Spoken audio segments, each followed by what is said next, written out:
சகோதர சகோதரிகளே, இன்றைய முதல் வாசகத்தின் வழியாக இறைவன் நமக்கு கொடுக்கிற செய்தி, கடவுளுக்கு அஞ்சி நடப்போர் பெற்றுக்கொள்ளக்கூடிய மிகப்பெரிய ஒரு ஆசீர்வாதம் என்ன என்பதை இன்றைய முதல் வாசகத்திலே பவுலும் பர்னபாவும் நமக்கு தெளிவுபடுத்துகிறார்கள்.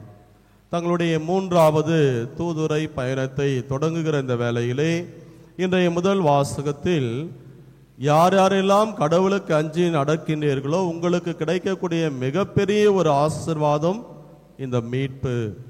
எனவே இந்த மீட்பை நீங்கள் உங்களுடையதாக்கி கொள்ள வேண்டும் என்றால் இந்த உண்மையான உயிருள்ள கடவுளுக்கு நீங்கள் அஞ்சி வாழ வேண்டும் என்ற ஒரு ஆழமான செய்தியைத்தான் நமக்கும் இன்றைய முதல் வாசகத்தின் வழியாக பவுலடியார் தெளிவுபடுத்துகிறார்.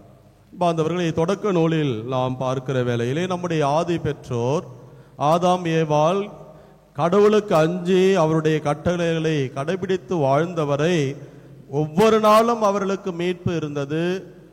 யாவே இறைவன் அவர்களோடு வாசம் செய்தார், அந்த சிங்கார தோப்பிலே அவர்களோடு நடந்து சென்றார் என்றெல்லாம் திருவிவிலியம் நமக்கு தெளிவுபடுத்துகிறது. எப்பொழுது அவரிடமிருந்து அந்த மீட்பு எடுக்கப்பட்டது என்று சொன்னால், கடவுளுக்கு அஞ்சாமல் அவருடைய கட்டளையை கடைபிடிக்காமல் அதை தவறி அவருக்கு எதிராக வாழ்கிற பொழுதுதான் அந்த சிங்கார வனத்திலிருந்து விரட்டி அடிக்கப்படுகிறார்கள். அந்த மீட்பு அவர்களிடமிருந்து எடுக்கப்படுகிறது என்பதை நாம் பார்க்கிறோம். அந்த எடுக்கப்பட்ட மீட்பை பிறகு தன்னுடைய ஒரே தெய்வீக திருமகன் வழியாக அவருடைய கீழ்ப்படிதல் வழியாகத்தான் அங்கு கொடுக்கப்பட்டது என்பதையும் மீட்பின் வரலாறு நமக்கு அழகாக சொல்கிறது. புதிய ஏற்பாட்டிலே பார்க்கிற பொழுது அங்கே அந்த பரிசேயன் ஆயக்காரன் 2 பேரும் ஆலயத்திற்கு ஜெபிக்க செல்கிறார்கள்.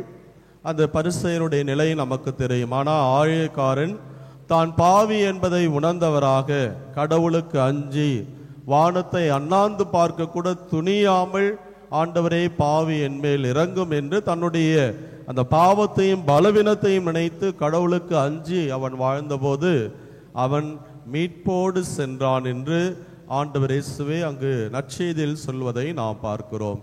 எனவே அன்புக்குரிய சகோதர சகோதரர்களே, நம்முடைய வாழ்வில் அந்த மீட்பு என்கின்ற ஆசீர்வாதத்தை நாம் பெற வேண்டும் என்றால் பெரிய காரியம் செய்ய வேண்டியது கிடையாது. கடவுளுக்கு அஞ்சி அவருடைய கட்டளைகளை நாம் கடைபிடித்து வாழ வேண்டும் என்பதுதான். மனித பலவீனங்கள் அந்த ஆதி பெற்றோரை போல நம்முடைய வாழ்வில் மிஞ்சி வாழ்கிற பொழுது நம்முடைய பாவத்தை நாம் உணர வேண்டும்.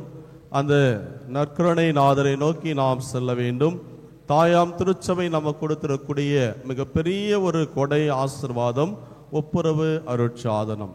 எனவே ஒவ்வொரு நாளும் நான் ஆண்டவருக்கு எதிராக என்னுடைய வாழ்க்கையிலே நான் வாழ்ந்திருக்கிறேன் என்ற எந்த ஒரு நொடி நம்முடைய மனச்சான்று என்பது கடவுளுடைய குரல். எப்பொழுது நமக்கு அது அறிவுறுத்துகிறதோ உடனடியாக நாம் செய்ய வேண்டியது அந்த ஒப்புரவு அருட்சாதனத்தின் வழியாக ஆண்டவரிடமிருந்து மன்னிப்பை பெற்று மீண்டுமாக அவருடைய அன்பு பிள்ளையாக என்றைக்கும் கடவுளுடைய கட்டளை கடைபிடிக்கிறவர்களாகவும் கடவுளுக்கு அஞ்சி வாழக்கூடிய மக்களாகவும் நாம் வாழ முயற்சி எடுக்க வேண்டும். அவ்வாறு வாழ்கிற பொழுது மட்டும்தான் மீட்பு என்கின்ற ஆசீர்வாதம் நமக்கு கொடையாக கொடுக்கப்படும் என்பதை உணர்ந்தவர்களாக ஒவ்வொரு நாளும் அந்த